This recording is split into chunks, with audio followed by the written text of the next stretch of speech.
بسم الله الرحمن الرحيم الحمد لله والصلاة والسلام على رسول الله وعلى آله وصحبه ومن والاه. அல்லாஹ்வுடைய தூதர் ஸல்லல்லாஹு அலைஹி வஸல்லம் கூறியதாக அப்துல்லா இப்னு அம்ர் ரலியல்லாஹு அன்ஹு அறிவிக்கிறார்கள், யுகாலு லிசாஹிபில் குர்ஆன், குர்ஆனை மனனம் செய்த அதனோடே இருக்கக்கூடிய மனிதருக்கு சொல்லப்படும், இக்ரா, நீங்கள் ஓதுங்கள், வர்தக், முன்னேறிக்கொண்டே உயர்ந்து கொண்டே செல்லுங்கள், வரத்தில் கமா குன்த துரத்திலு ஃபித் துன்யா, உலகத்தில் நீங்கள் நிறுத்தி நிதானமாக ஓதியது போலவே, فَإِنَّ مَنْزِلَكَ عِنْدَ آخِرِ آيَةٍ تَقْرَؤُهَا, இப்பொழுதும் அது போலவே நிறுத்தி ஓதுங்கள், உலகத்தில் நீங்கள் ஓதியது போலவே எப்போதும் ஓதுங்கள், உங்கள் அந்தஸ்து, உங்கள் மன்சிலா, உங்களுடைய அந்தஸ்து நீங்கள் ஓதக்கூடிய கடைசி வசனம் வரை இருக்கின்றது என்று சொல்லப்படும். இமாம் அபூ தாவூத் ரஹிமஹுல்லாஹ் 1464வது ஹதீஸாக இதை பதிவு செய்கிறார்கள். இமாம் அல் அல்பானி ரஹிமஹுல்லாஹ் ஸஹீஹ் அத்-தர்கீப் வ தர்ஹீப் உடைய 1426வது செய்தியாக இதை ஸஹீஹ், ஆதாரபூர்வமானது என்று உறுதி செய்கிறார்கள். இது சொர்க்கத்திலே சொல்லப்படக்கூடிய ஒரு குர்ஆனை இந்த உலகத்தில் மனப்பாடம் செய்த, அதை சுமந்த ஒரு மனிதருக்கு தரக்கூடிய அந்தஸ்தை அல்லாஹ்வுடைய நபி சொல்கிறார்கள். சொர்க்கத்தில் அவருடைய அந்தஸ்து உயர்த்தப்படும். எப்படி? யுகாலு லிசாஹிபில் குர்ஆன், குர்ஆனுடைய சாஹிப், குர்ஆனுடைய ஸஹபத் வைத்திருந்தவர், நெருக்கத்தை கடைபிடித்தவர், அவருக்கு சொர்க்கத்திற்குள்ள நுழைந்த பிறகு இக்ரா, ஓதுங்கள் நீங்கள் என்று சொல்லப்படும். மலக்குகள் சொல்வார்கள். சொன்ன உடனே அடுத்து சொல்வார், வர்தக், நீங்கள் உயர்ந்து கொண்டே போங்கள். சொர்க்கத்துல அப்படியே பறந்துகிட்டே போவார், அதனுடைய அந்தஸ்து உயர்ந்துகிட்டே முன்னேறிக்கொண்டே போவார். சொர்க்கத்துல கீழே இருக்க மாட்டார், சொர்க்கத்திலே உயர்ந்த சொர்க்கத்தின் பக்கம் அவர் முன்னேறிக்கொண்டே பறந்து போவார். வரத்தில் கமா குன்த துரத்திலு ஃபித் துன்யா, எப்படி நீங்க உலகத்துல நிறுத்தி நிதானமாக தர்த்தீலாக ஓதினீர்களோ அது போலவே இப்போதும் நீங்கள் ஓதுங்கள் என்று சொல்லப்படும். அப்போ அவர் மனப்பாடம் பண்ணவர் தானே, அப்போ உலகத்துல மனப்பாடம் பண்ணி அவர் ஓதினார். அதனால ஓதியது இந்த உலகத்தில் ஓதியது போலவே அங்க சொர்க்கத்திலும் அவரை ஓதும்படி சொல்ல, அவர் துன்யாவில் ஓதியது போலவே ஓதுவார். என்ன ஆகும்? فَإِنَّ مَنْزِلَكَ عِنْدَ آخِرِ آيَةٍ تَقْرَؤُهَا, நீங்கள் துன்யாவில் ஓதும்போது கடைசியாக எதை நிறுத்தினீர்களோ அது வரைக்கும் இங்கேயும் ஓதி நிறுத்துங்கள். எங்கே போய் நிறுத்தினாரோ அதுக்கு மேல அவருக்கு தெரியாது, அவ்வளவுதான் தெரியும், அதோட நிறுத்திட்டார். நிறுத்திய இடத்துல அவருடைய மனசில் அவருடைய தங்குமிடம், அவருடைய அந்தஸ்து, பதவி இருக்கு. சொர்க்கத்தில் அல்லாஹ் தஆலா நிறைய அந்தஸ்துகளை உருவாக்கி இருக்கிறார். எல்லா மனிதர்களும் எல்லா அந்தஸ்துகளிலும் இருக்க மாட்டாங்க, ஒவ்வொருவருக்கும் அந்தஸ்து கூடும் குறையும். சொர்க்கத்தில் 100க்கும் மேற்பட்ட அந்தஸ்துகள் இருக்கு, தரஜா இருக்கு. அந்த தரஜாக்கள்ல குர்ஆனை மனப்பாடம் செய்து இந்த உலகத்துல ஓதிக்கொண்டிருந்தவர் இங்கே நிறுத்தி நிதானமாக ஓதியவர். ஏன்னா குர்ஆன் ஓதுவதில் அல்லாஹ் தஆலா குர்ஆன்ல ஆரம்பத்திலேயே மக்காவிலேயே ரசூலுல்லாஹ்வுக்கு இறக்கப்பட்ட ஆரம்ப வஹீயிலே சொன்னார், வரத்திலில் குர்ஆன தர்தீலா, குர்ஆனை நீங்கள் நிறுத்தி நிதானமாக ஓதுங்கள் அப்படின்னு சொல்லியிருக்காங்க. அப்போ நம்ம முடிந்த வரைக்கும் குர்ஆனுடைய தஜ்வீத், மஹ்ரஜ், மஹ்ரஜ் என்றால் உச்சரிப்பு முறைகள், மஹாரிஜ், ப்ரொனவுன்சியேஷன்ஸ், இதையெல்லாம் சரியாகவும் ஓதணும். அதே நேரத்தில் எந்த இடத்துல ஆயத்தை நிறுத்தணும், எந்த இடத்துல நீட்டணும், எந்த இடத்துல குன்னா, மூக்கால் அதனுடைய அந்த உச்சரிப்பை மறைச்சு சொல்லணும். இது போல முறையாக ஓதக்கூடியதுக்கு பேரு தான் தர்த்தீலாக ஓதுவது, நிறுத்தி நிதானமாக ஓதுவது. இந்த நிறுத்தி நிதானமாக ஓதக்கூடிய முறைப்படி இந்த உலகத்துல யாரெல்லாம் குர்ஆனை ஓதினார்களோ, அதுவும் மனனமும் செய்தார்களோ, ஹிஃப்தும் செய்தார்களோ, அவங்க எவ்வளவு மனப்பாடம் பண்ணி எவ்வளவு ஞாபகத்தில் வச்சிருக்கோம், அவ்வளவு தூரம் இந்த உலகத்தில் மௌத்தாக போகும்போது அவருடைய கடைசி இவ்வளவு ஆயத்து ஞாபகம் இருந்துச்சுன்னா அதுதான் அளவு. மறந்ததெல்லாம் கணக்கு இல்லை. பலர் அல்லாஹ் பாதுகாக்கணும், நமக்கெல்லாம் பயமா இருக்குது, ஹாஃபித் ஆயிடுவாங்க. ஆனால் அதுக்கு பிறகு அவங்க தொடர்ந்து அதாவது திரும்ப திரும்ப திரும்ப அதை ரிவைஸ் பண்றதே இல்லை. அப்புறம் என்ன செய்யறது, அப்படியே கொஞ்சம் கொஞ்சமா முழுக்க மறந்துடுவாங்க. அல்லது சில சூறாக்கள் சில ஆயத்துக்கள் மறந்துடுவாங்க. இதெல்லாம் நாம அவங்க ஏற்கனவே முழுமையா பட்டம் வாங்கும்போது அவங்களுக்கு நல்ல தேர்வு நடத்தி எவ்வளவு தூரம் அவங்க எத்தனை பிழைகள் செய்யறாங்க அதையெல்லாம் கணக்கு வச்சுதான் ஒருத்தருக்கு பட்டம் அளிப்பாங்க. அவர் நிறைய பிழைகள் செய்தாருன்னா திரும்ப நீங்க நல்லா தௌர் பண்ணி நல்லா திரும்ப திரும்ப ரிவிஷன் பண்ணிட்டு வாங்கன்றுவாங்க. அப்போ அவர் நல்லாவே ஒருத்தரை ஹிஃப்து பண்ணியிருந்தாலும் ஆனா அதோட டச் இல்லை, தொடர்ந்து ஓதக்கூடியவராக தினமும் குறைஞ்சு ஒரு ஜுசுவாவும் தொடர்ந்து ஓதிக்கொண்டே இருக்கணும். காலையிலயோ இல்லை சாயங்காலோ படுக்க போகும்போது எந்த நேரம் எல்லாம் கிடைக்குதோ அந்த நேரம் எல்லாம் ஒருத்தர் ஓதிக்கொண்டே இருக்கணும். இந்த டச் இல்லாமல் போச்சு அப்படின்னா அப்படியே குர்ஆன் மறக்கடிக்கணும். ஏன்னா ரசூலுல்லாஹ் சொன்னாங்க, குர்ஆனை மனனம் செய்த ஒருத்தர் அவர் அதை திரும்ப திரும்ப ஓதலைன்னா கட்டி வைக்கப்பட்ட ஒட்டகத்தை அவிழ்த்து விட்டது போல, அப்படியே ஒட்டகத்தை அவிழ்த்து விட்டுட்டு அது அப்படி வாட்டை நடந்துக்கிட்டு போயிட்டே இருக்கும். அது எங்க போகுதுன்னு அதுக்கு தெரியாது, வாட்டை எங்க கிடைக்குதோ மேய்ஞ்சுக்கிட்டு போயிட்டே இருக்கும். அதனாலதான் ஒட்டகத்தை கட்டி வச்சிருக்கிறது. அப்போ கட்டி வைக்கப்பட்ட ஒட்டகம் அவிழ்த்து விடப்பட்டால் எப்படி கடந்து போயிடுமோ அது போல குர்ஆன் கடந்து போய்விடும், அவ்வளவு மறந்துடும். அதனாலதான் தொடர்ந்து ஓதிக்கொண்டே இருக்கும். இப்போ ஒரு ஹாஃபிது மனப்பாடம் செய்தார், அவர் மௌத்தா போகும்போது அவருக்கு எவ்வளவு ஆயத்து மனப்பாடமா இருந்துச்சு. இதுதான் கணக்கு. மௌத்து தான் கடைசி. மௌத்தின் நேரத்துல இவ்வளவு ஆயத்துகள் மனப்பாடம் ஆச்சு. அல்ஹம்துலில்லாஹ். அவர் இவ்வளவுதான் மனப்பாடம் பண்ணியிருந்தது, அவர் மனப்பாடம் ஃபுல்லா. ஆனா இவ்வளவுதான் ஓதி இருந்தாரா, கடைசி ஆயத்து எவ்வளவு, அந்த கடைசி ஆயத்து வரைக்கும் அவர் ஓதலாம். எங்க சொர்க்கத்துக்குள் நுழையும் போது அந்த ஆயத்து, உதாரணத்துக்கு அவருக்கு 100 ஆயத்து தான் ஞாபகம் இருந்துச்சு, 6000 ஆயத்துல 100 தான் ஞாபகம் இருந்துச்சு. அந்த 100 தான் அவர் ஓதுவார் சொர்க்கத்துக்குள் நுழைஞ்ச பிறகு. அந்த 100 அளவுக்கு தான் அவருடைய அந்தஸ்து. ஏன்னுட்டு அவரு உயர்ந்துகிட்டே போவார் சொர்க்கத்துல. அவருடைய தரஜாவுக்காக அவர் ஓத ஓத ஓத மலக்கு சொல்ல ஓதுங்க ஓதுங்க, எப்படி துனியால ஓதுங்க அந்த மாதிரி ஓதுங்க. ஓத ஓத அவர் உயர்ந்துகிட்டே போவார், மேல பறந்துகிட்டே போவார். எங்க சொர்க்கத்துல அந்த அந்தஸ்து உயர்ந்துகிட்டே இருக்கும். அப்ப அந்தஸ்து உயர உயர கடைசியில ஒரு இடத்துல வந்து நின்ட்டார். எங்க, அவ்வளவுதான் ஆயத்து. அதுக்கு மேல அவருக்கு ஞாபகம் இல்லை, மறந்து போச்சு. அவருதான் அந்த இடத்துல அவருக்கு சொர்க்கத்தின் இடம். இன்னும் முழுசா ஓதணும், இன்னும் நிறைய தெரிஞ்சு அதுக்கு மேல ஓதுவார். ஒருத்தருக்கு தெரியவே இல்லைன்னா என்ன நினைச்சு பாருங்க. அதுதான் நம்ம பயப்பட வேண்டிய விஷயம். ஒருத்தர் குர்ஆனே தெரியல, முதல்ல சொர்க்கமே நுழைய முடியாது. குர்ஆனே தெரியாவே இல்லைன்னா சொர்க்கமே நுழைய முடியாது.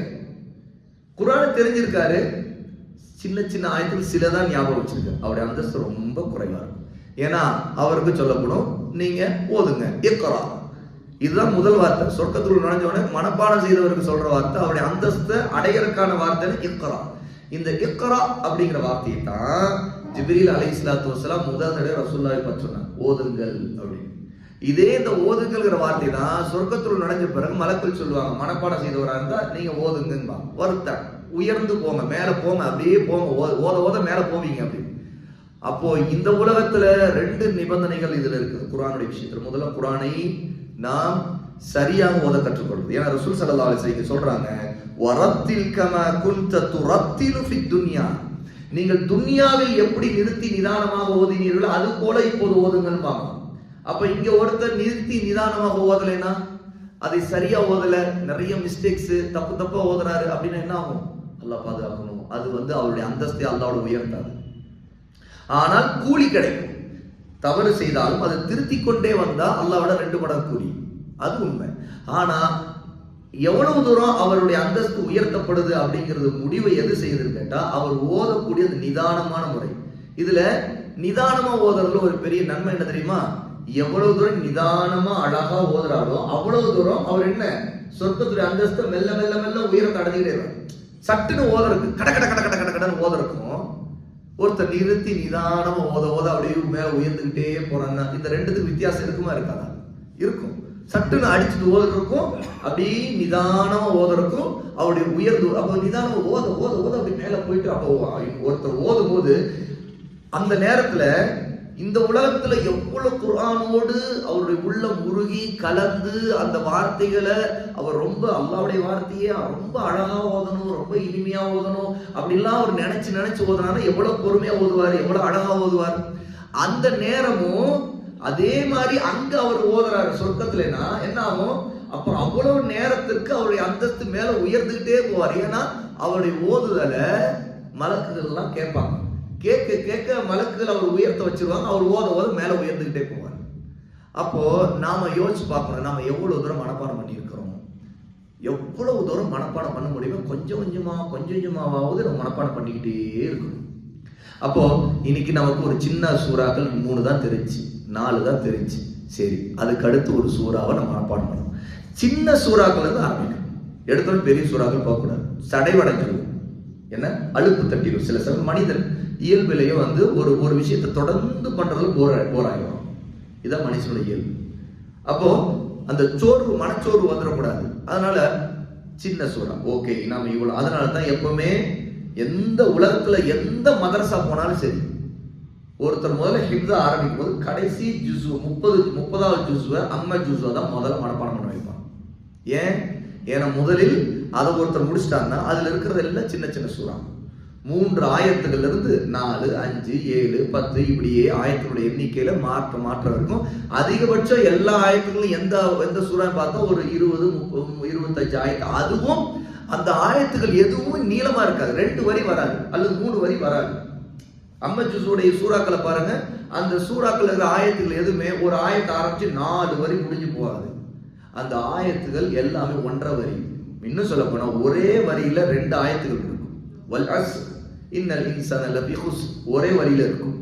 அப்ப இந்த மாதிரி சின்ன ஆயத்துக்கள் தான் ஆரம்பத்துல அல்லாஹ்வுத்தாலா மனிதர்கள் பலவீனமாக இருக்கக்கூடிய அந்த மக்காவுடைய காலகட்டத்துல அவங்க மனப்பாடம் செய்வதற்கு ஏதுவாக அல்லாஹ்வுத்தாலா சிறிய ஆயத்துக்களை இறக்கிறார். அந்த சூறாக்கள் எல்லாமே அம்மா ஜுஸுல இருக்கு, 30வது ஜுஸுல. அப்ப முதல்ல நம்முடைய இலக்கு, நாம ஒரு நோக்கம் வைக்கணும். சரி அல்ஹம்துலில்லாஹ், நாம முதல்ல அம்மா ஜுஸுவை மனப்பாடம் பண்ணி முடிப்போம். அதுல பின்னாடி இருந்து ஆரம்பிச்சு, ஏன்னா பின்னாடி உள்ள சூறாக்கள் ரொம்ப சின்னது. ஆரம்பத்துல பார்த்தா சூரா நபா, அந்த அன்னாசியாத், இந்த மாதிரி சூறாக்கள்லாம் ஒரு 20-25 ஆயத்துகள் இந்த மாதிரி இருக்கும். அதுவும் சின்ன ஆயத்தா தான் இருக்கும், ஆனால் எண்ணிக்கை கூட தெரியும். ஆனா பின்னாடி பார்க்கும்போது அதெல்லாம் அப்ப எது குறைவா இருக்கு. அதனால தான் உலமா கல்வியாளர் நமக்கு சொன்னா முதல்ல மனப்பாடம் பண்ண வேண்டியது எங்கிருந்து ஆரம்பிக்கும்? முதல்ல சூரா அல் ஃபாத்தியா, சூரத்துல் ஃபாத்தியாவை முடிச்சுட்டு அடுத்து பின்னாடி அம்மா ஜுஸ் இருந்தாங்க சூரா அஸ்ஸல்ஸலால இருந்து ஆரம்பிக்கும். ஏற்கனவே நாம இங்க ஷேக் அப்துல் அசீஸ் இப்னு பாஸ் ரஹிமஹுல்லாவுடைய துருசுல் முஹிம்மா லி ஆமத்தில் உம்மா அப்படிங்கிற பாடத்தை நான் இஷாவுக்கு பிறகு நான் முதல்ல இங்க தங்கியிருந்த காலத்துல தொடர்ந்து நடத்திட்டு வந்தேன். அப்ப நீங்க கவனிச்சிருப்பீங்க, முதல் பாடமே என்னன்னு கேட்டா, ஒரு மனிதர் முதலில் சூரத்துல் ஃபாத்தியா மனப்பாடம் பண்ணிடணும். அதுக்கு பிறகு சூரா ஸல்ஸலால இருந்து, சூரா ஸல்ஸலா இதா ஸுல்ஸிலத்தில் அர்து ஸில்ஸாலா 99வது சூரா, 99, 100 அப்படியே போனா ஒரு 114 வரைக்கும். அப்ப 114, 99, 100 அப்ப எவ்வளவு ஆச்சு? 16 சூறா. இந்த 16 சூறாக்களும் முதல்ல மனப்பாடம் பண்ணணும். இது எல்லாமே அதிகபட்சம் பாத்தீங்கன்னா ஒரு 7-8 ஆயத்து 9 ஆயத்து, இதுக்கு மேல போகவே போகாது. எல்லா சூறாக்களும் அந்த சூறாக்கள் எல்லாம் அப்படித்தான் இருக்கும், எல்லாமே குட்டி ஆயத்தா இருக்கும். அப்ப முதல்ல 17 சூறாக்களை முதல்ல மனப்பாடம் பண்ணணும். ஒருத்தர் மௌத்துக்கு முன்னாடி இந்த 17 தான் அவருக்கு தெரியும்னா இதை அழகா திருத்தமா ஓதற்கு பார்க்கணும். அதுல பிழை இல்லாம அல்ஹம்து சூறாவை ஆரம்பிக்கிறார், அது 1. அதுக்கு அடுத்து கடைசி சூரா ஸல்ஸலால இருந்து சூரத்து நாஸ் வரைக்கும் 16 சூறா. இந்த 17 சூறாக்கள் ஒருத்தர் தொழுகையில ஓதுவதற்கு போதுமான அளவுக்கு உள்ள சூறாக்கள்.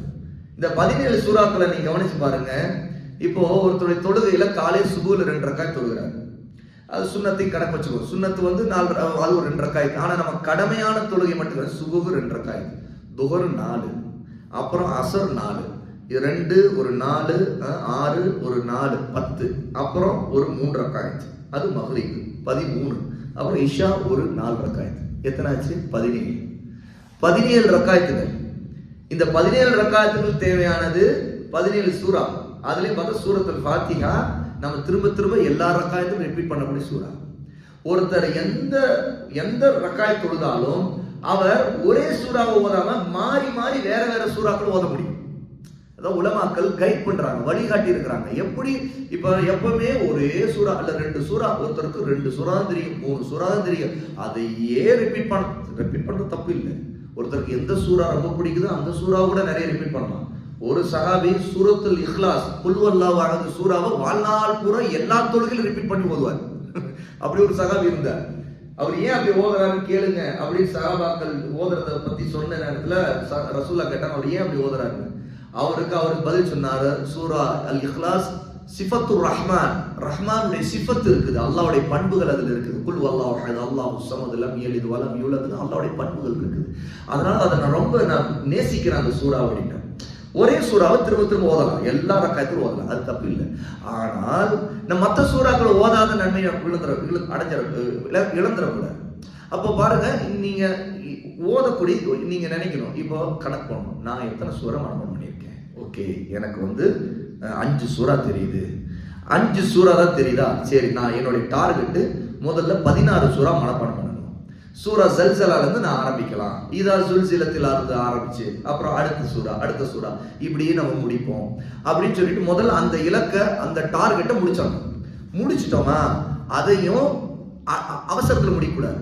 ஏதோ மனப்பாடம் பண்ணிட்டு ஒரு சூறா மனப்பாடம் பண்றோமா, அதை திருத்தம் தான் மனப்பாடம் பண்ணணும். நான் முதல்ல எப்படி நான் மனப்பாடம் பண்ணிக்கிறேன், அப்புறம் ப்ரொனவுன்சியேஷன்லாம் அதெல்லாம் சரி பண்ணிக்கிறதுக்கு நான் அப்புறம் திருத்திக்கிறேன், அது இல்லை.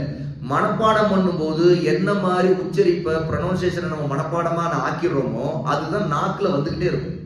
அதனால தப்பாவே மனப்பாடம் பண்ணிடக்கூடாது. சரியா மனப்பாடம் பண்ணாதான் ஒருத்தர் மறதியில ஓதுனா கூட சரியா வரும். ஆனா தப்பா மனப்பாடம்னா கவனிச்சு ஓதும்போது கூட அந்த தப்பு தான் நாக்கு பழகிடும். நாக்கு அது பழகிடுச்சுன்னா திரும்ப திரும்ப தப்பா தான் வரும். அதை திருத்துறது பெரும்பாடு. அதனால உலமாக்கள் இந்த டிரான்ஸ்லிட்ரேஷன் லிபி மூலமா மனப்பாடம் பண்றது எல்லாம் கண்டிச்சாங்க. லிபி மூலம்னா என்ன? உதாரணத்துக்கு ஒருத்தருக்கு அரபியை படிக்க தெரியாது, அவர் தமிழ் தான் தெரியும், அவர் அரபியில் இருக்கிறது ஒருத்தர் சொல்லி எழுதிக்கிறது, அல்ஹம்துலில்லாஹி ஆ இல் ஹா இம் து லில்லாஹி எழுதிக்கிறது, அப்புறம் அதை மனப்பாடம் பண்றது. அப்ப என்ன ஆகுது, அந்த உரிய உச்சரிப்புல சரியா மனப்பாடம் பண்ணாதனால தப்பா வாழ்நாள் பூரா ஆயுள் முழுக்க ஒதுக்கிட்டு இருப்பாங்க, நிறைய தப்பு இருக்கும். அதனால முதல்ல இந்த மனப்பாடம் செய்வருடைய அருமையை இந்த ஹதீஸ்ல தெரிஞ்சுக்கணும். அதைத்தான் நாளைக்கு நம்ம மறுமையில சொர்க்கத்துல ஓத போறோம், மறுமை நாள்லே ஓத போறோம், அந்தஸ்து உயர்த்துவோம் அல்லாஹு தஆலா. ஆகவே முடிஞ்ச வரைக்கும் குர்ஆன் நம்ம எவ்வளவு மனப்பாடம், கூடுதலா மனப்பாடம் பண்ணுவோம், ஒவ்வொரு சூறாவா கூட்டிக்கிட்டே இருக்கும். ஓகே, இன்னைக்கு நம்ம இதை முடிச்சோம், சரி, ஒரு வாரம் ஆனாலும் சரி ஒரு சூறா மனப்பாடம் பண்றது, சின்ன சூறா தான், ஒரு தர முடியல, ஒரு நாளைக்கு ஒரு ஆயத்தை தான் மனப்பாடம் பண்ணார், தப்பே இல்லை. அதனால் ஒன்றும் குறைஞ்சு போறது இல்லை. அல்லாஹு தஆலா நாடிய அளவுக்கு அல்லாஹ்வோட உதவி தேடி நம்ம மனப்பாடம் பண்றதுக்கு முயற்சி பண்ணிக்கிட்டே இருக்கணும். அல்ஹம்துலில்லாஹ்.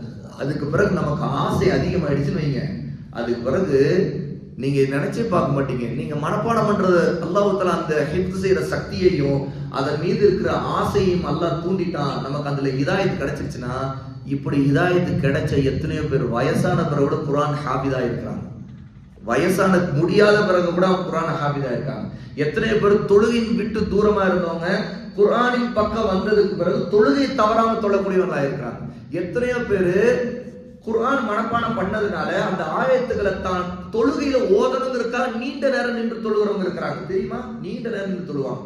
பொதுவாக சுருக்கமா தொழுகிறவங்க கூட அதுக்கு ஒரு மனப்பாடம் பண்ணது அதிகமா தொழுகையில ஓதுறது இன்னும் மகத்தானது. அப்போ தொழுகையில் நீண்ட நேரம் ஓதணும் அப்படின்னா அப்ப என்ன செய்யும்? ஒரு ஹாஃபிதா இருந்தா நீண்ட நேரம் ஓத முடியும். அப்போ நம்ம குர்ஆனை அதிகமா மனப்பாடம் பண்றதுக்கு நேரங்களை அதுக்கு பல வழிகள் இருக்குது. நம்ம கிராத்தை திரும்ப திரும்ப கேட்கறது, குறைவான சின்ன சின்ன சூறாக்களை திரும்ப திரும்ப, அது மனசுல அப்படி ஒரு வேலை செய்யும் போது, வீட்டுல பெண்கள் வேலை செய்துட்டு இருக்கும் போது, ஏன் ஒருத்தர் கடையில வேலை செய்துட்டு இருக்கும் போது, ஒருத்தர் டீ காஃபி போட்டுக்கிட்டு இருக்க ஒரு வேலை, அவர் டீ மாஸ்டர் அப்படியே போட்டுக்கிறது. அது இன்னைக்கு எவ்வளவு வசதிகள், இயர்போன் வச்சுக்கலாம், மற்றவங்களுக்கு கூட டிஸ்டர்ப் இல்லாமல் பார்த்துக்கலாம். இந்த மாதிரி பல வழிகள் இருக்குது. நம்முடைய எந்த நேரங்கள், அது சில பயணத்துல சிலர் வண்டியில போகும்போது அந்த ஆயத்துக்களை போட்டுருவாங்க, தனியா போகும்போது அப்படியே போட்டுக்கிட்டே கேட்டுக்கிட்டே சும்மா அப்படியே அது நம்மை மீறி மனப்பாடம் ஆயிடும். என்னுடைய பிள்ளைங்கள்ல ஒரு பிள்ளை ஒரு 3 வயசு 4 வயசு ஆகும்போது சூரா கஹ்ஃப் மனப்பாடம் பண்ணிட்டான். மனப்பாடம் ஆயிடுச்சு. ஒண்ணு நடந்தது என்னன்னா, சூரா கஹ்ஃப் எவ்வளவு ஆயிடுச்சு, 100க்கு மேல ஆயிடுச்சு. வெள்ளிக்கிழமை ஓதுற ஆயிடுச்சு சூறாக்கள். அந்த சூறாவை அப்படியே வீட்டுல அம்மா போட்டு விட கேட்க அப்படியே கேட்க பிள்ளைங்க, அவங்களுடைய பிள்ளை அண்ணன் ஓத அப்படியே கேட்டு மனப்பாடம். அது நாங்க எதிர்பார்க்கல. பார்த்தா அழகா மனப்பாடம் பண்ணவர் ஓதும் போது தப்பு வந்துச்சுன்னா இவன் ஓதுவான். அப்புறம் அல்ஹம்துலில்லாஹ் நாங்கள் போய் ஹிப்ஸுக்கு சேர்த்து விட்டோம். இப்போ 20 ஜுஸ் மனப்பாடம் பண்ணிட்டு உட்காந்துருக்கோம். அப்போ இந்த மாதிரி மனப்பாடங்கள் யாருக்கு அல்லாஹ்வுத்தாலா இந்த சக்தியை கொடுத்துருப்பான்னு தெரியாது. அது அது அது அது அது டக்குன்னு அதுக்கு நமக்கு தெரியணும். பிள்ளைங்களுக்கு நமக்கே இருக்குதுங்கிறது அந்த சக்தி நம்ம சிலருக்கு தெரியாது. அல்லாஹ்வுத்தாலா நம்ம கொடுத்துருக்குற நம்ம மனப்பாடம் பண்ணா உடனே ஆசை வந்துடும். இந்த மாதிரி நம்முடைய வாழ்க்கையில மனப்பாடம் செய்யறதுக்கு இன்ஷா அல்லாஹ் கூடுதலான முயற்சியை செய்யணும். அல்லாஹ் தஆலா நம்முடைய கடைசி ஆயத்துல தான் நம்முடைய சொர்க்கத்துடைய அந்தஸ்தை வச்சிருக்கான். எந்த ஆயத்துல நிறுத்தி இதுக்கு மேல எனக்கு தெரியாது நிறுத்தணுமோ அந்த இடத்துல சொர்க்கத்துடைய நம்முடைய அந்தஸ்து அங்கதான் நம்ம இருக்க போறோம். அல்லாஹ் தஆலா அப்படிப்பட்ட நல்லோர்கள்ல அதிகமா ஓதக்கூடியவர்களாம் ஆக்குவானாக. அல்ஹம்துலில்லாஹி ரப்பில் ஆலமீன்.